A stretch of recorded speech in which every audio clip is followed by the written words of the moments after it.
नमस्कार दोस्तों। आज का कहानी है कर्म ही जीवन को तय करता है। कर्म ही जीवन को तय करता है। एक बार की बात है, कहीं दूर एक गौत नामक एक संत रहा करते थे। इसका एक ही बेटा था। उस बेटे को वो बहुत प्यार किया करते थे।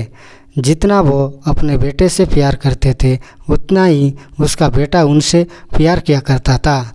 उस संत के बेटे का नाम अर्जुन था। एक दिन की बात है, वो शांत भगवान की पूजा कर रहे थे। तभी उन्हें पता चला कि उनका बेटा अब इस दुनिया में नहीं रहा। ये सुनकर संत के चेहरे पर हल्की सी उदासी दिखी। फिर से वो सामान्य हो गए। लड़के का शव आया। तभी संत के पास एक शिकारी आया। शिकारी कहने लगा, महाराज, आपके बेटे की मृत्यु का कारण ये सांप है। इस सांप ने ही आपके बेटे को काटकर मौत की घाट उतार दिया। अब आप ही बताइए कि मैं इस सांप के साथ क्या करूं? क्या मैं इस सांप को टुकड़ों में काट कर मार दूं या फिर गर्म तेल में डालकर मार दूं?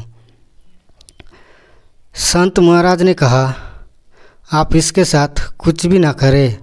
हमारा धर्म यह नहीं कहता कि किसी को मारा जाए। अब इसको मार देने के बाद भी मेरा बेटा जीवित नहीं हो सकता है, तो फिर इससे क्यों मारा जाए? इसको जो अच्छा लगा उसने वो किया। संत और शिकारी की बात को सुनकर सांप भी इंसान की भाषा में बोल उठा। सांप ने कहा, महाराज, आपके बेटे का मौत का कारण मैं नहीं हूँ, बल्कि मृत्यु के देवता ने ही मुझे बढ़ावा दिया कि मैं आपके बेटे को डस लूँ, और मैंने आपके बेटे को डस लिया। अभी इसकी बात हो ही रही थी, तभी मृत्यु देवता भी वहाँ आ गया।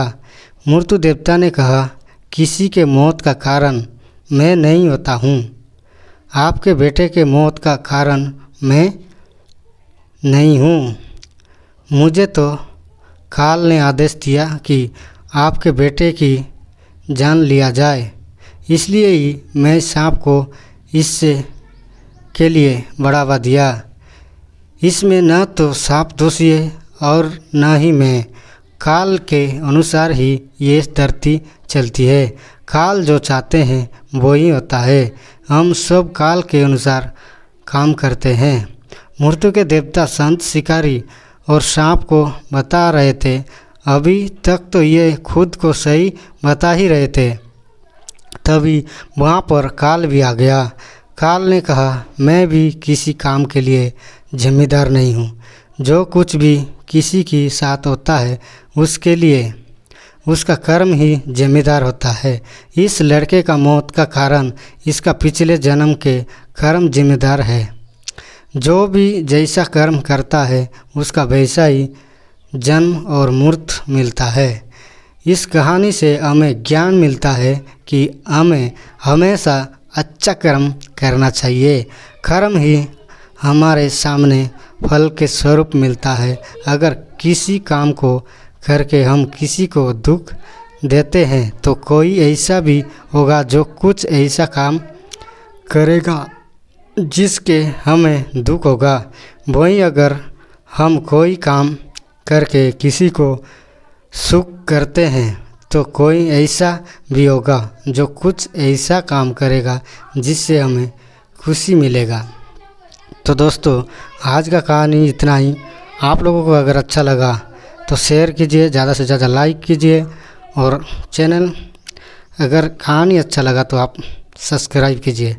दोस्तों, अगर आप सब्सक्राइब करेंगे तो नोटिफिकेशन पहला आपके पास ही जाएगा और आप सुनते रहिएगा ये जो एंटरटेनमेंट का कहानी, यानी कि ज्ञान मिलने वाला कहानी, एजुकेशन वाला कहानी, सीखने वाला कहानी, जो भी कहानी आप सुनना चाहेंगे हम आपके लिए तैयार करके रखेंगे।